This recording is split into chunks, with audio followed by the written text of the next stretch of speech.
Well, I get questions on how much do I remove in order to do a conversion. So this is a bike I just brought in there. I just got it up on the lift, and I put a jack underneath the engine with a couple blocks, and I get the thing fairly level. It doesn't have to be level because the way my jig works, even if the bike is not level, it's still going to fit square. I've got 4 straps on the back, so I make sure that the bike will never slide off the lift and cause me all kinds of difficulties. So I'm going to go ahead and strip this thing down, and it doesn't take long.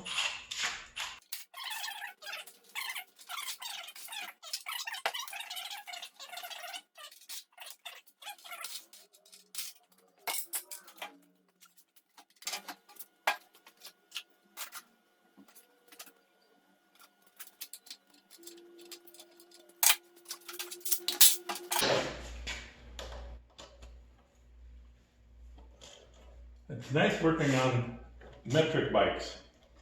You need a 12 and a 14 millimeter and a 10.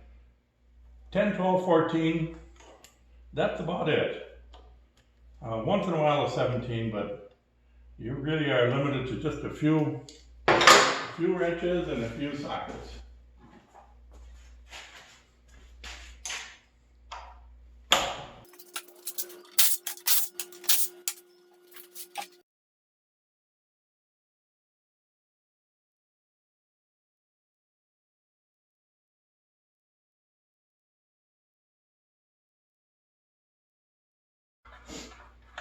These little 8 millimeters, I do reuse these. I actually use these to mount the radiator, because the radiators I get, my third radiator, is actually a CB500 radiator, and they are metric, so these bolts work just perfectly to hold it in place.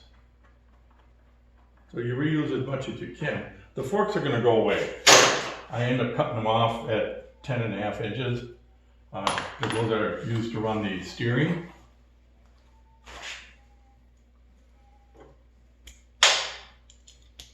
I used to actually build tubes, and then I decided why build them when I can just use the existing.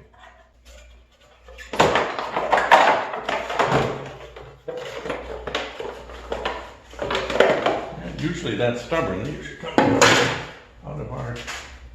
come out of there straight away. What's holding this guy? Oh, yeah, somebody missed a bolt. That's why.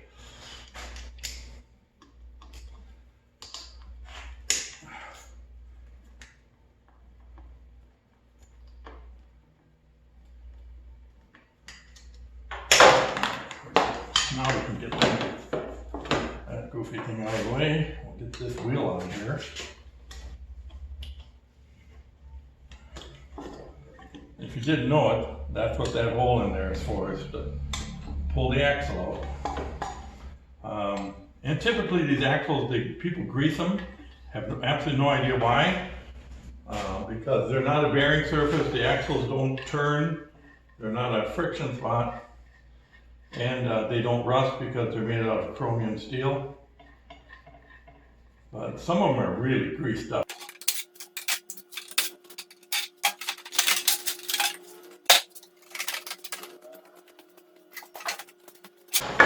Gotta shed a little light on the subject here.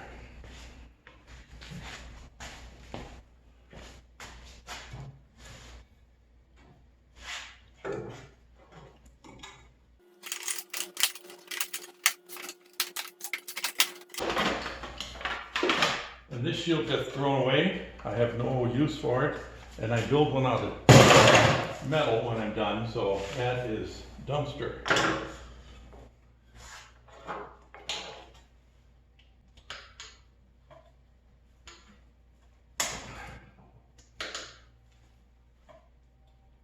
Boy, those are tight.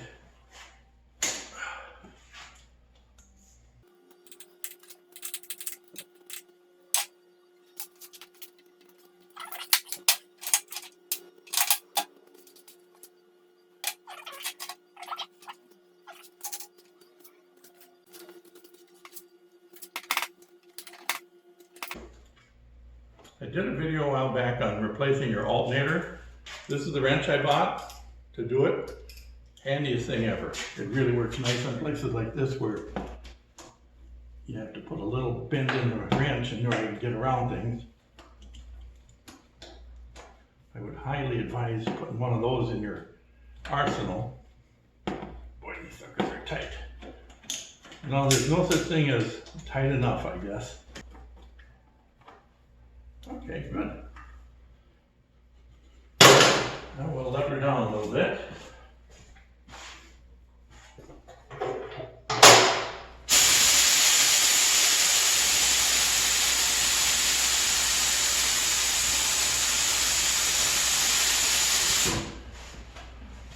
And here comes the hint. 12 millimeter. It's a wrench with the ratchet end. It's a mandatory thing to do in this part. With the plastic shield up here, you gotta lift that up with one hand, stick your wrench on there, and you got like 2 clicks. That's all you're gonna get.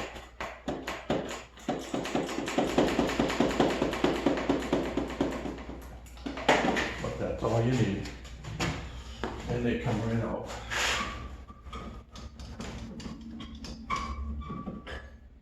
So what'll happen with this is you can see where the line is here. A 1/2 inch down, I cut it right off, and I weld a bracket on the bottom to attach to the steering head. And then the rest of it goes in the metal recycling area.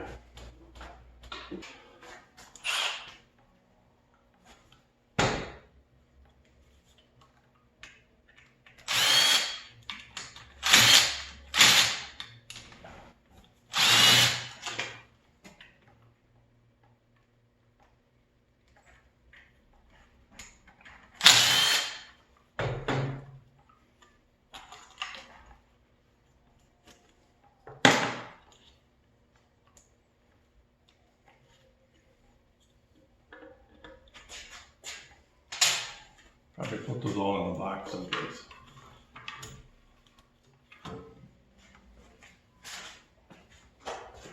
And this guy here, we are going to, we'll cut it off right here. We'll deal with that when we get closer to the end.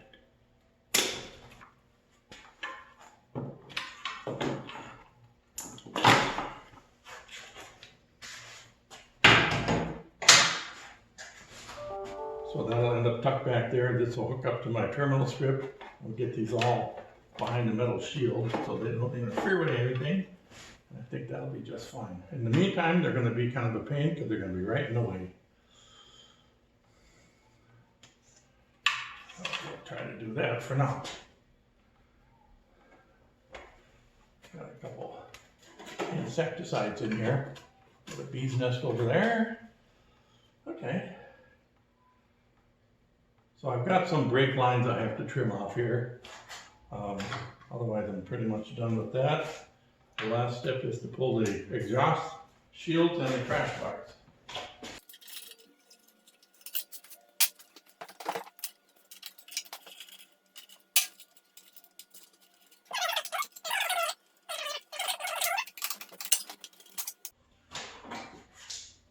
Kickstand is something we're not going to need ever again.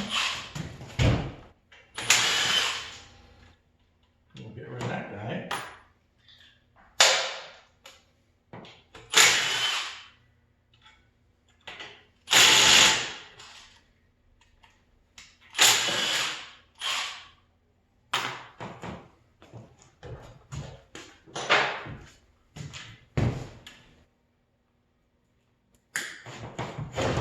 That goes in the metal bin for the scrapper.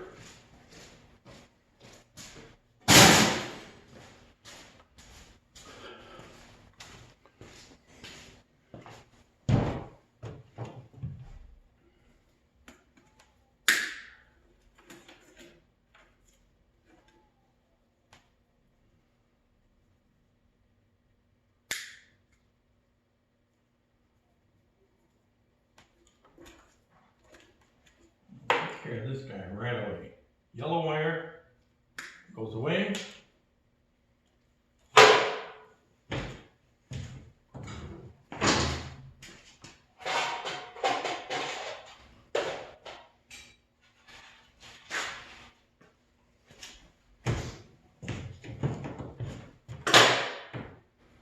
The two green wires go together.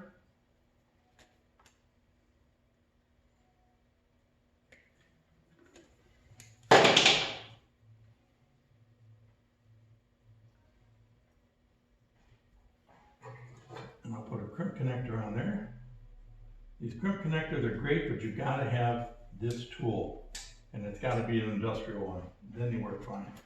So there, that bypasses the neutral safety switch. And that's a done deal.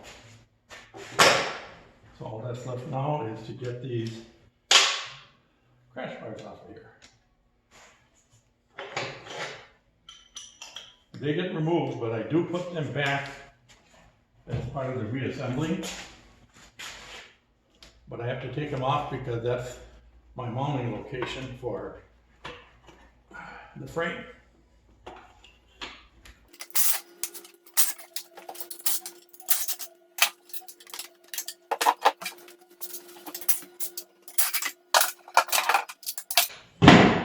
All right, that's it. Essentially, this is all that comes out of here. This is actually a drain for the airbox, is what that is. They fill up with bugs and crap. And you can see it's dripping oil. So I normally unplug those permanently. There. So that's it. That's all that comes off of this. The rest of the bike is perfectly fine. I've had people ask me, you know, do you have to take the mirrors off, all this other stuff? No. So, there. She is ready to start putting together. I do have brake lines to do. That'll take me another 5 minutes. This whole procedure took exactly half an hour. And the video was sped up quite a bit. And I skipped a couple little minor spots, but essentially this was it, half an hour. And now we get to go the other direction.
Okay, this guy's done, and I'm getting ready. I'm going to take it out, wash it really good, and put her into storage till spring.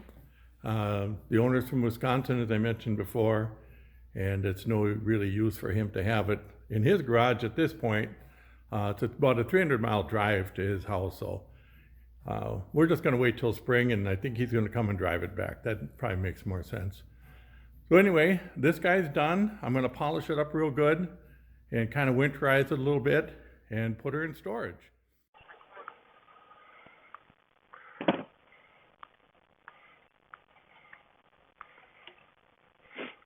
Okay, well, I'm taking this guy to my house to clean it, and then she goes into storage till spring for the owner. As you can see, it's not perfect riding conditions, but these things work great no matter what. So, take this guy home, get it cleaned up real good, and winterize a little bit, get it into storage. It's actually kind of nice out. It's 22 degrees.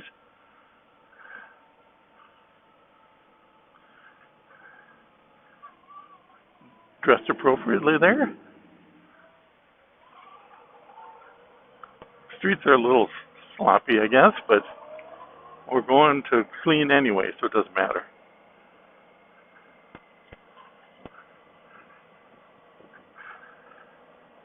And this is the last day of the year. Certainly the last time I'm going to be riding a bike this year.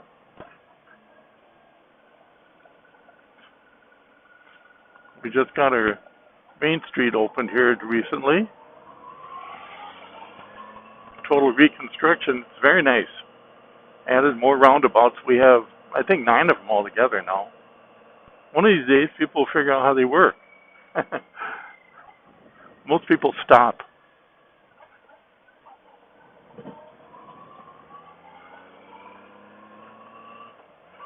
Unfortunately, I'm only maybe a mile at the most from the shop to my house. So, and the unfortunate thing about my shop, it's a really nice shop, but I've got water there. I've got everything you need except for a floor drain. So I can't really wash bikes there, which makes it a little bit weird, but I've got all the facilities at my house. I've got a heated garage and a drain and all that, so not a problem. This is another big advantage to a trike, though, especially ones like this. Got car tires all the way around. Driving on snow like this is no different than driving your car down the road. You're going to have the same amount of traction. I've got the BMW, which I also want to bring home, but that one's going to stay in my garage till spring. But it's a little sketchy for riding that home. Plus, I still have a little bit of work to do on it yet. And today is supposed to be 25 for a high, tomorrow 0, and by Saturday a high of, I think, 8 below 0. So I'll be storing that in the shop until we get up into the area where the roads are clear.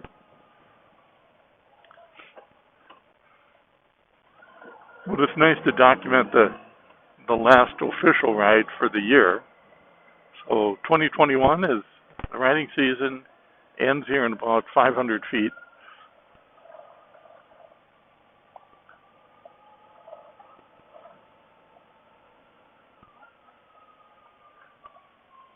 Our newly reconstructed house after the fire.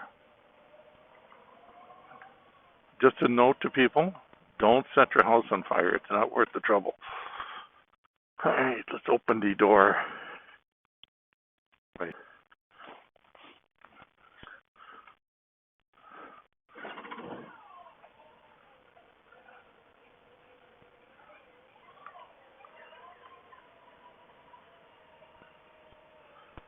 And there we are.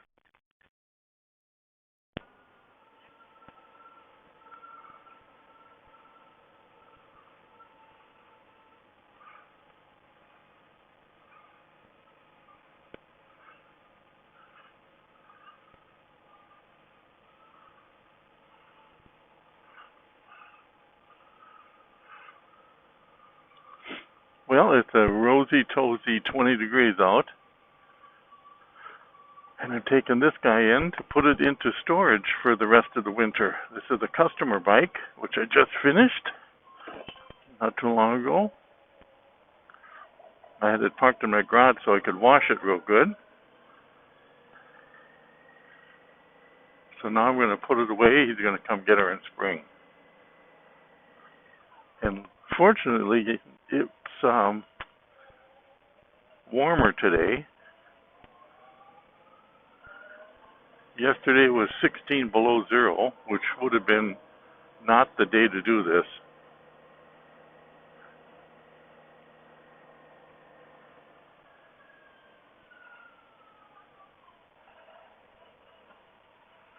What? Officially, it's a ride. First one of 2022.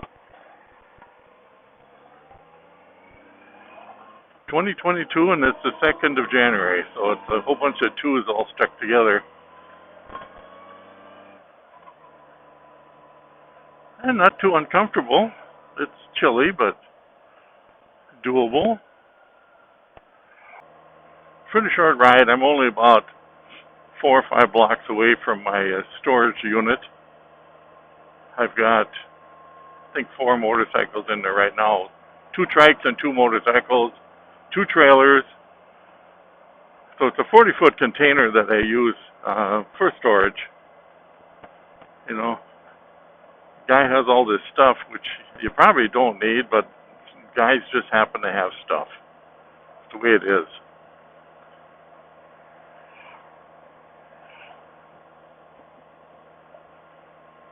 So today's moving day. This one's getting moved into the storage container. My BMW is getting moved home to make room in the shop, and I've got my golf car done, so that's going in the shop. Or from the shop, I should say. Uh-oh, traffic jam. Oh, let's see if the gate's open. And it is.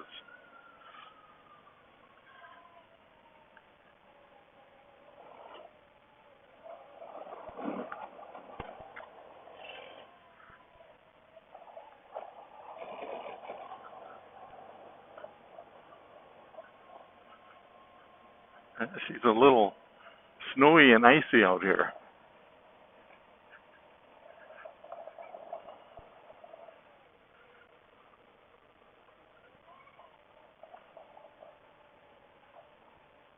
There we go.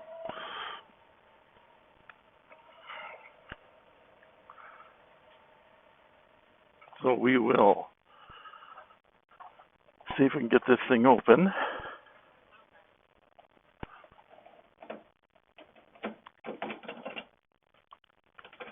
Well, the sun's nice and warm.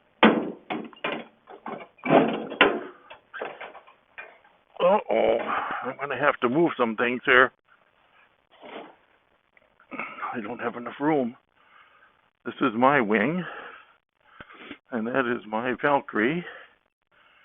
And I've got the Victory over here on the right, and I've got my Excelsior Henderson back there, and 2 trailers. So I'm going to have to scrunch everything to see if I can make some room here.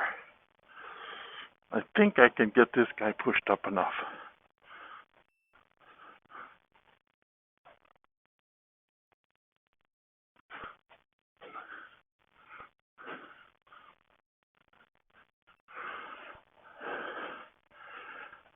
Well, it's going to be close.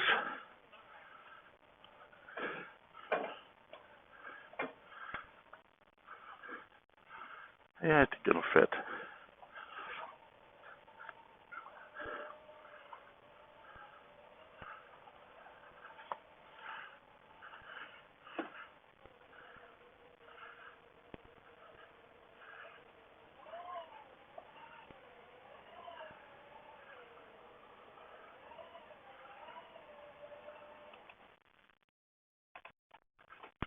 Alrighty. Let's see. Well, so far, no.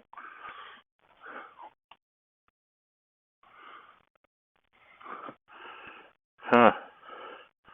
6 more inches. Well, we got some work to do. Everybody up there, move.